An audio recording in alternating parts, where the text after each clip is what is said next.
My name is Tony Van Veen, CEO of Discmakers. Today I'm starting a new short series of videos on a topic about which there are strong emotions among musicians, of love and hate, yes. There's also a lot of misinformation. There are huge knowledge gaps out there about this topic. Yes, I'm going to be talking about all things, well, most things YouTube. I'll be discussing lots of questions. How do you get your music up on YouTube? Why can anyone just upload any music they want with their video? What you can do if you don't want your music up on YouTube? What it takes to make money when your music is streamed on YouTube? How it works with cover songs? And what music is ineligible for monetization? I'll also talk about why YouTube pays so little and some other topics. So to start, let's be clear what we're talking about here. There are really actually two YouTube services. There's the YouTube Music Streaming Subscription Service, which works just like Apple Music and Spotify. You pay a monthly subscription and the artist gets paid for their streams. And then there is YouTube, the mammoth global video streaming platform whose huge 2 billion user base makes it the world's biggest music streaming platform. That is the YouTube I'll be discussing. Now, I'm going to spare you the explanation of what YouTube is. We've all used it, so that part we know. It's an amazing repository of informative, educational, entertaining, and plain ridiculous content. But the most amazing part of YouTube is that anyone can upload just about anything onto the platform, pretty much with impunity. That includes music, which is why when I can't find a track I'm looking for on Spotify, I'll almost always find it on YouTube. And many content creators have this love-hate relationship with YouTube. Indeed, there are reasons to both love and hate the platform. Here are the 4 main reasons to love the platform. It is the largest audience of any streaming provider. I already mentioned YouTube's 2 billion users, which dwarfs the user bases of Spotify, Apple Music, Amazon Music, and all the other streaming platforms combined. Something like 4 out of 5 internet users have a YouTube account, and YouTube is free to those users. Number 2, the YouTube audience is truly global. People watch YouTube everywhere, including in emerging markets where the music streaming services still don't have a presence.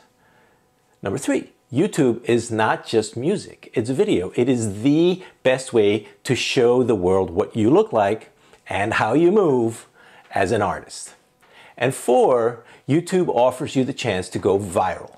Virality is built into the platform and offers artists a unique opportunity for their music to spread through videos uploaded by fans.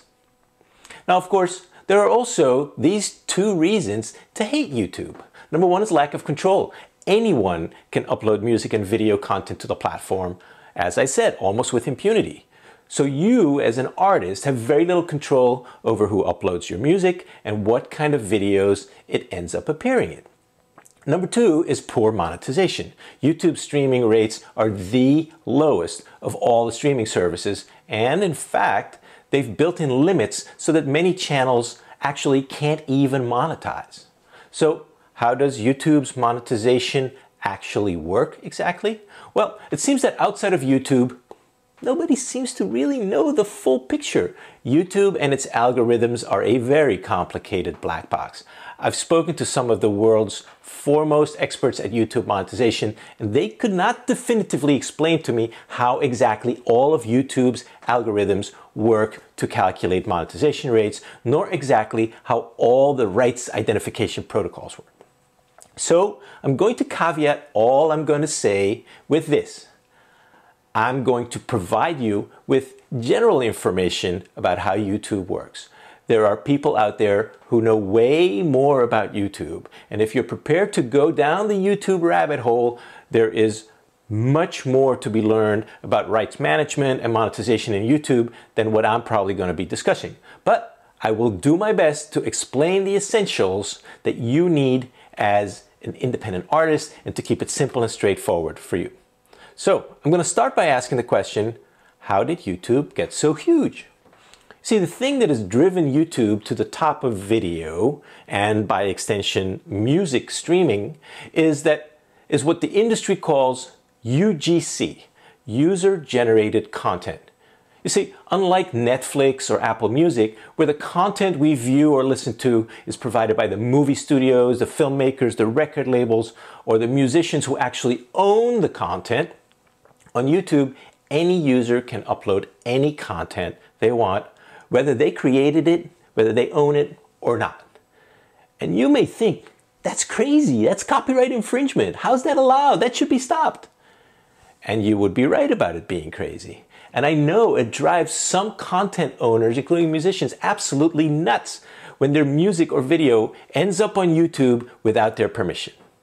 I'll talk in a minute about how YouTube is still in business with all the rampant copyright infringement going on the platform. But first, you must know that YouTube has become this huge and powerful exactly because the downside of UGC, that any user uploading just about anything onto the platform at will, that is also the strength of the platform. It's what allows content to go viral, blowing it up in popularity. Remember some years ago, all these Harlem Shake videos, or more recently, the Jerusalema Dance Challenge? If you haven't heard that one, look it up on YouTube.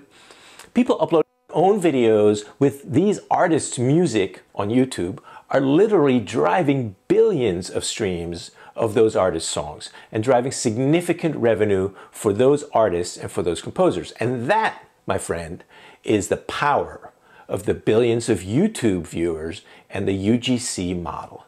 Any song has an opportunity to become a viral hit if lightning strikes and enough people decide to use it in their video.